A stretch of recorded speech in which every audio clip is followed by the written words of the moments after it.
دراصل قائد اعظم محمد علی جناح انگلینڈ جا رہے تھے تو اس سفر میں مولانا محمد علی جوہر بھی ان کے ساتھ تھے۔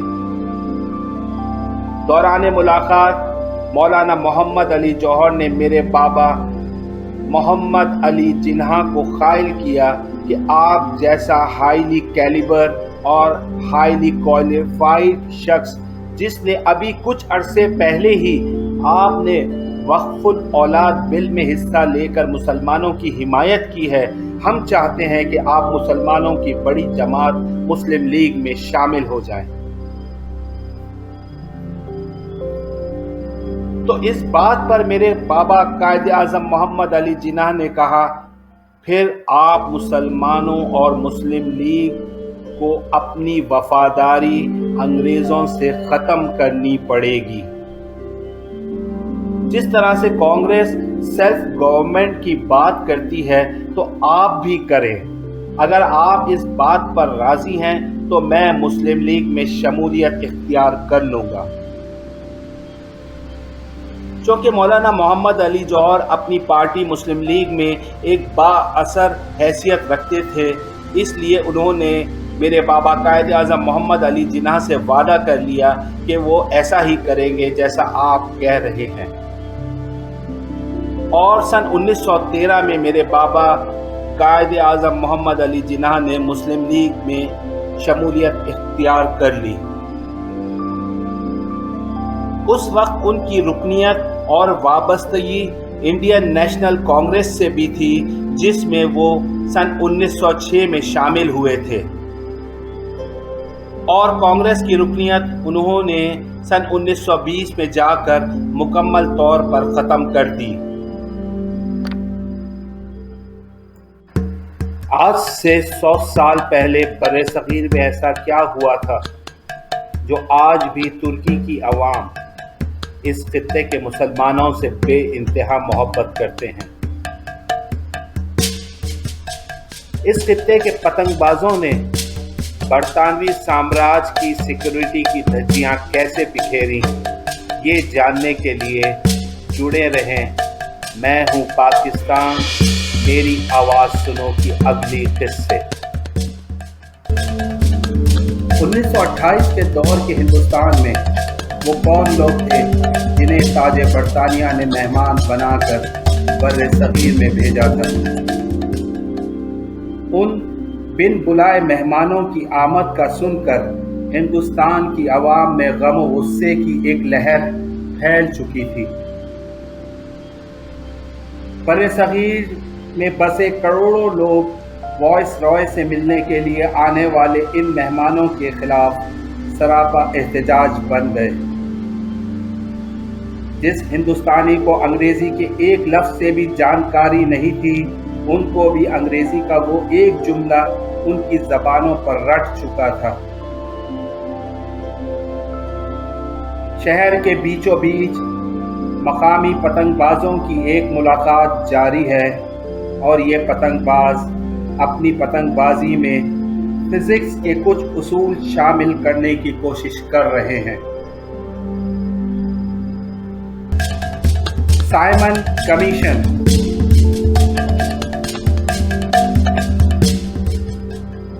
سائمن کمیشن کو بر صغیر پاک و ہند میں بنیادی طور پر اس لیے بھیجا گیا تھا تاکہ جو وعدہ کیا گیا تھا سن 1919 کے ایکٹ میں کوئی آئندہ 10 سال بعد نئی ریفارمز لائی جائیں گی، وہ مقامی انڈین لیڈرشپ کے ذریعے سے ہی لائی جائیں گی، اور انڈین لیڈرشپ اس نئی ریفارمز کے لیے کوئی فارمولا تیار کرے گی۔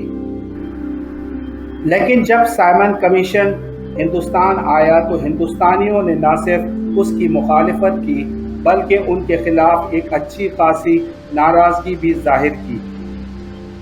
کانگریس نے بھی مخالفت کی اور میرے بابا قائد اعظم محمد علی جناح نے بھی، اور پھر سائمن کمیشن کے خلاف پورے ہندوستان میں مظاہرے شروع ہو گئے۔ سائمن کمیشن کے ممبرز جہاں سے بھی گزرتے تھے تو لوگ وہاں پر کالی جھنڈیوں اور جوتوں کے ساتھ ان کا استقبال کرتے تھے۔ اور ان کے خلاف سائمن گو بیک کا نعرہ احتجاجاً بلند کرتے تھے۔ جس کو ایک حروف بھی انگریزی کا نہیں آتا تھا، اس کو بھی یہ انگریزی کے 3 الفاظ اچھی طرح سے یاد ہو گئے تھے کہ Simon go back.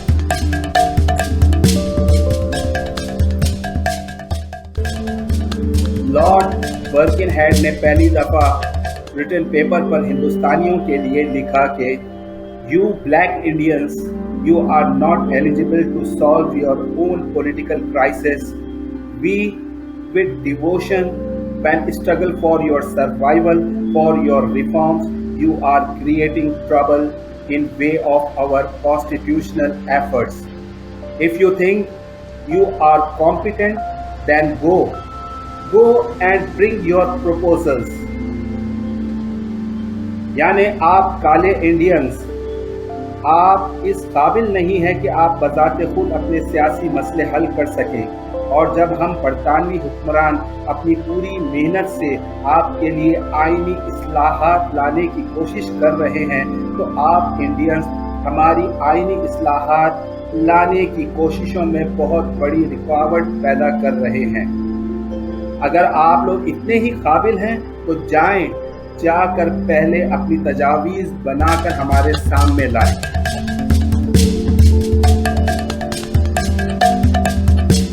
Simon commission کے خلاف پورا ہندوستان سراپا احتجاج تھا۔ سائمن گو بیک کا نعرہ پورے ہندوستان میں زبان زد عام ہو چکا تھا۔ سائمن کمیشن کی میٹنگ شہر سے دور ایک سنسان علاقے میں رکھی گئی تاکہ لوگ احتجاج کے لیے جمع نہ ہو سکے، اور چاروں طرف سیکورٹی کے نام پر کڑے پہرے لگا دیے گئے تھے۔ تو اس موقع پر علاقے کے لوگوں نے پتنگ بازی کے ماہر لوگوں کو جمع کیا اور انہوں نے پتنگیں اڑائیں، اور جن کو ہاتھوں کی یہ کیلکولیشن معلوم تھی کہ کس اونچائی پر جا کر پتنگ کٹے تو ہوا میں کتنی دور جا کر گرے گی، تو جب ان پتنگ بازوں نے پتنگ اڑا کر جب اپنے اندازوں سے پتنگ کی ڈور توڑی تو پتنگیں اسی میدان میں جا کر گرنے لگی جہاں سائمن کمیشن کی میٹنگ ہو رہی تھی، اور ان پتنگوں پر لکھا تھا سائمن گو بیک۔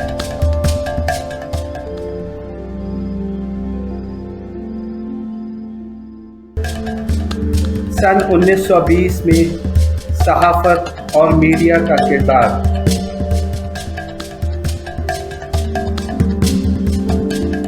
سن 1920 میں ابلاغ عامہ یعنی میڈیا کا کردار کیا تھا، یہ سمجھنا بہت ضروری ہے۔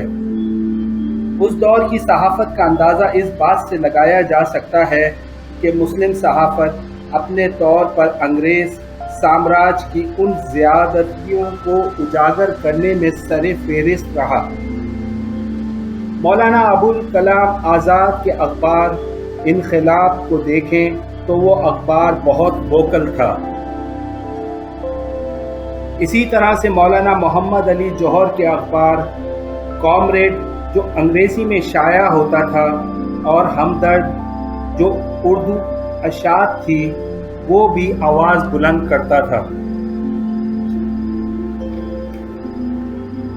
پیسہ اخبار، زمیندار اور سارے اخباروں نے اپنے اپنے طور پر بہت اہم کردار ادا کیا تھا انگریزوں کے خلاف۔ اپنے تحفظات پیش کرنے پر انہوں نے کلیدی کردار ادا کیا تھا۔ مولانا ظفر علی خان کے زمیندار اخبار کے بارے میں تو یہاں تک مشہور تھا کہ رات کوئی واقعہ ہوتا تھا اور اگلی صبح ہی پوری نظم کی صورت میں اخبار کے پہلے صفحے پر چھاپ دیتے تھے، اور زمیندار اخبار کو لوگ بڑی دلچسپی سے پڑھتے تھے، اور وہ ایک آنے کا اخبار خریدتے تھے اور ایک آنا پڑھنے والے کو دیتے تھے تاکہ وہ لوگ جو پڑھ نہیں سکتے انہیں بھی پڑھ کر سنا دو۔